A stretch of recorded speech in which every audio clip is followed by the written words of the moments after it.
உலக தமிழர்களுக்கு சங்க தமிழனின் அன்பு வணக்கங்கள். தமிழக அரசியல் களத்தில் இடி அப்படிங்கிற மிகப்பெரிய சூறாவளி சுத்தி அடிச்சிட்டு இருக்கு அப்படிங்கிறது உங்க எல்லோருக்குமே தெரியும். இப்படி ஆரம்பத்தில் திமுகவின் முக்கிய அமைச்சர்களை குறிவச்ச இடி இன்னைக்கு திமுகவின் முதன்மை குடும்பம், அதாவது ஸ்டாலின் குடும்பத்தை குறிவைக்க ஆரம்பிச்சிருக்கு. அதுலேயும் குறிப்பா திராவிட இளவரசர் அப்படின்னு சொல்லப்படுற உதயநிதி ஸ்டாலினை தான் குறிவச்சிருக்கு இடி. அதற்கு உதாரணமா உதயநிதி ஸ்டாலினுக்கு யாரெல்லாம் நெருக்கமா இருக்காங்களோ அவங்க எல்லோரையும் சுற்றி வளைக்க ஆரம்பிச்சிருக்கு. இப்படி இந்த இடி ரைடுக்கு பயந்து போய் உதயநிதி ஸ்டாலினோட நிழல் அப்படின்னு அறியப்படுற ரத்தீஷ் இந்த நாட்டை விட்டு லண்டனுக்கு தப்பிச்சு ஓடி போயிட்டாரு. அது மட்டும் இல்லாம முதலமைச்சர் ஸ்டாலினோட அண்ணன் குடும்பத்தை சேர்ந்த ஆகாஷ் அப்படிங்கிறவரையும் சுத்தி வளைச்சிருக்கு.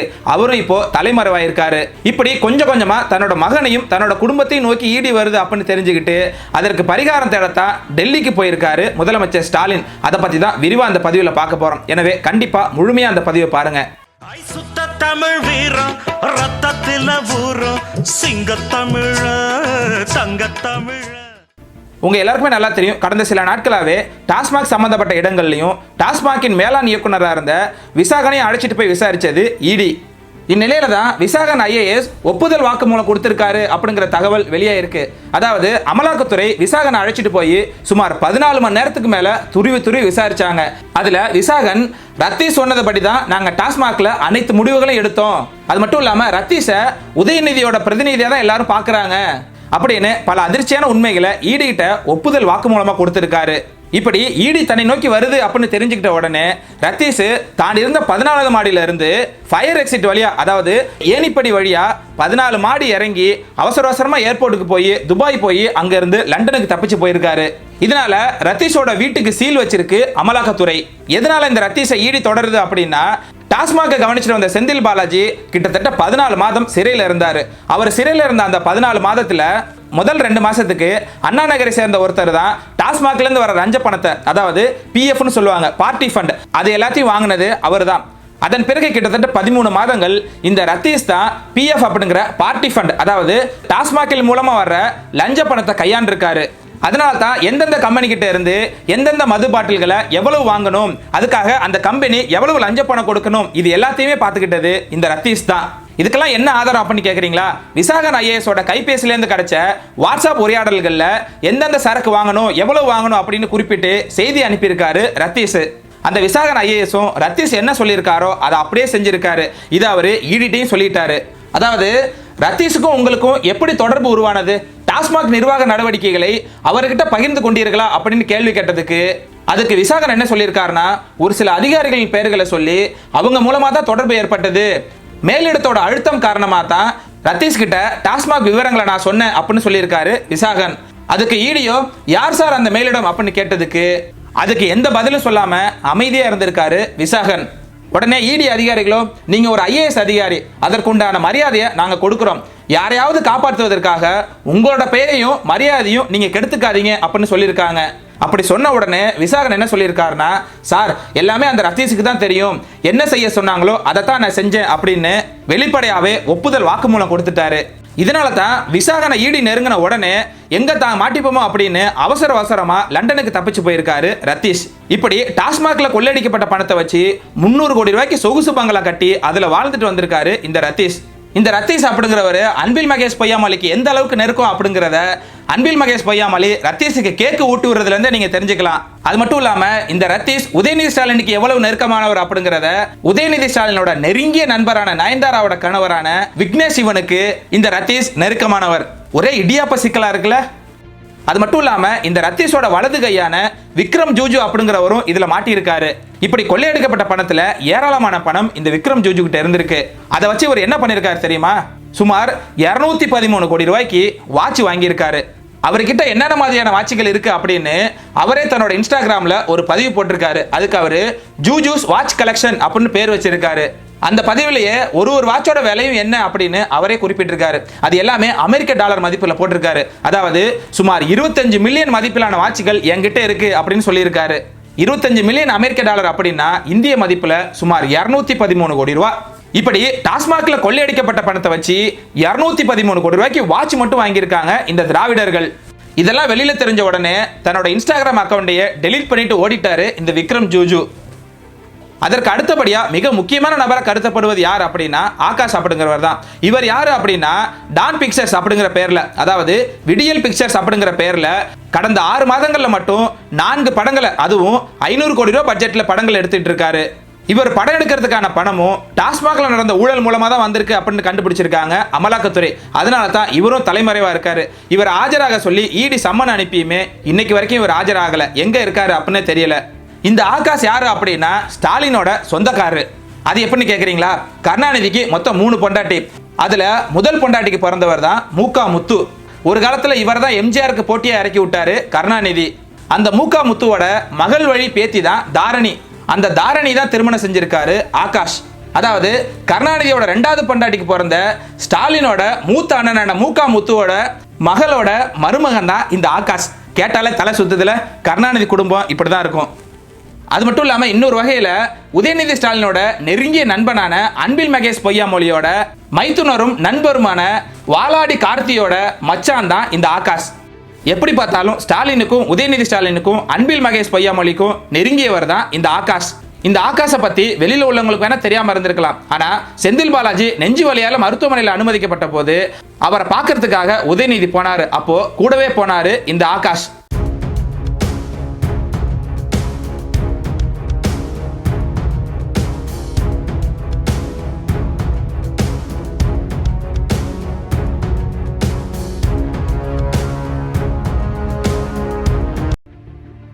இந்த ஆகாஷ் தான் சிவகார்த்திகேயனோட 25வது படமான பராசக்தியை தயாரிச்சிட்டு இருக்காரு.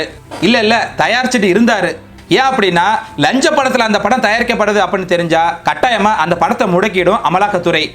இந்த லட்சணத்துல அந்த படத்தோட போஸ்டர்ல அஞ்சாமை திராவிடர் உடைமையடா அப்படின்னு வெளியிட்டாங்க.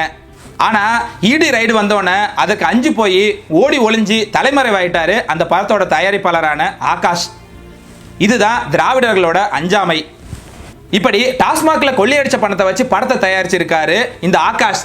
அது மட்டும் இல்லாம பொதுவாக தமிழ் சினிமாவில் நடிகர்கள் எல்லோருமே ஒரு படத்துக்கு இவ்வளவு அப்படின்னு தொகையை நிர்ணயிச்சு தன்னோட சம்பளத்தை வாங்குவாங்க. ஆனா இந்த டான் பிக்சர் தயாரிக்கிற படங்கள்ல நடிக்கிற நடிகர்களான சிவகார்த்திகேயன், சிம்பு, தனுஷ் இவங்க 3 பேருமே ப்ராஃபிட் ஷேரிங் மெத்தட்ல தான் இந்த படத்துக்கு சம்பளம் வாங்கியிருக்காங்க. இது வரைக்கும் தமிழ்நாட்டில் இந்த முறையில் யாருமே சம்பளம் வாங்கினது கிடையாது.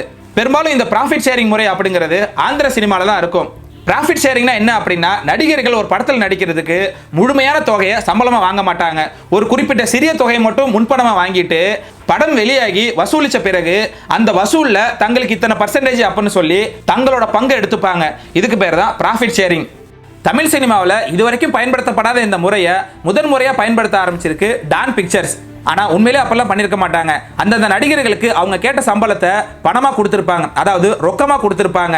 ஆனால் வெளியில் கேட்டால் நாங்கள் ப்ராஃபிட் ஷேரிங் முறையில் தான் பண்ணுறோம் அப்படின்னு வெளியில் சொல்லிப்பாங்க. இப்படி பண்ணுறதன் மூலமாக கோடிக்கணக்கான ரூபாய் கருப்பு பணத்தை வெள்ளையாக மாற்றிடுவாங்க. இப்படி இந்த டான் பிக்சர்ஸ் தயாரிக்கிற படத்தில் நடிக்கிறதுக்காக சிவகார்த்திகேயன், தனுஷ் மற்றும் சிம்பு கிட்ட விசாரணை நடத்த போகுது அமலாக்கத்துறை. அதாவது இந்த ஆகாஷ் இட்லி கடை படத்தில் நடிப்பதற்காக தனுஷுக்கு ரொக்கமா 40 கோடி ரூபாய் கொடுத்திருக்காரு. அதற்கான ஆவணங்கள் ஈடிட்ட கிடைச்சிருக்கு. அதே போல பராசக்தி படத்தில் நடிப்பதற்காக சிவகார்த்திகேயனுக்கு இந்த ஆகாஷ் சுமார் 25 கோடி ரூபாய் அட்வான்ஸ் கொடுத்திருக்காரு, அதுவும் ரொக்கமா. அதே போல சிம்புவோட 49வது படத்தை தயாரிக்கிறாரு ஆகாஷ். இதுக்காக சிம்புவுக்கு 15 கோடி ரூபாய் அட்வான்ஸ் கொடுத்திருக்காரு. இப்படி சிவகார்த்திகேயன், தனுஷ், சிம்பு இவங்க 3 பேருக்குமே ரொக்கமா பெரும் தொகை கைமாறியதற்கான ஆவணங்களை அமலாக்கத்துறை கைப்பற்றி இருக்காங்க. இதெல்லாம் அமலாக்கத்துறைக்கு எப்படி கிடைச்சது அப்படின்னா ஆகாஷ் பாஸ்கரனுக்கு சொந்தமான இடங்கள்ல சோதனை செஞ்ச போது அங்க ஒரு டைரி சிக்கி இருக்கு. அதுல தான் இந்த பண பரிமாற்றம் தொடர்பான எல்லா தகவலும் இருந்திருக்கு. இப்படி தங்களுக்கு கிடைச்ச ஆவணங்களின் அடிப்படையில் சிவகார்த்திகேயன், சிம்பு, தனுஷ் இவங்க 3 பேரையும் விசாரிக்க சம்மன் அனுப்ப போகுது அமலாக்கத்துறை. கடந்த சில மாதங்களாவே திமுகவை சேர்ந்த பல முக்கிய அமைச்சர்கள் வீட்டில் சோதனை செஞ்சது அமலாக்கத்துறை.